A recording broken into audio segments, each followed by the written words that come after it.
አንደኛው ችግር የወረስነው ድህነትና ድህነት ለመውረስ የተዘጋጀው ትውልድ ነው። የወረስነው ችግር ነው፣ ድህነት ነው። የለም ይብቃ ደግሞ ካልነው ያን ለመውረስ የተሰናዳ ኃይል አለ። በጣም ብዙ ማስረጃዎች፣ ምሳሌዎች ማቅረብ እችላለሁ። እዚህ ካሳንቺስ የፈረሰበት ዋነኛው ምክንያት ለእናንተ ግልጽ እንዲሆንላችሁ እናቶች በምታውቁት መንገድ ቡና እየጠጡ በ5-10 ሜትር ውስጥ በቅርብ ርቀት እያዩት የሚጸዳዳ ሰው ያለበት ሰፈር ነው። እዚህ ቡና ይጠጣል፣ እዚህ ጋር ደግሞ ሰዎች ይጸዳዳሉ። እነዚህ ሰዎች ህይወታቸው ካልተቀየረኛ ምን እናደርጋለን? እዚህ ሰው ቡና እየጠጣ አጠገቡ የሚጸዳዳበት ቦታ ላይ የሚደረግ ለውጥ ወይ ዘር ወይ ሃይማኖት ወይ ጾታ ታርጋው ብዙ ነው። ምን ችግር አለው? ሰው ህይወቱ ከዘመነና ከተቀየረ ቢሄድስ?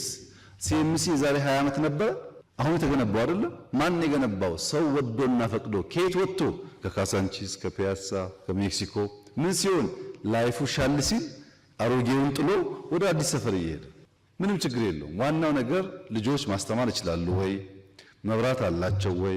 ኢንፍራስትራክቸር አላቸው ወይ? ከነበራቸው ህይወት ይሻላሉ ወይ ብለን ማሰብ ነው ያለብን እንጂ ስራ በተጀመረ ቁጥር ስሙ ብዙ ነው።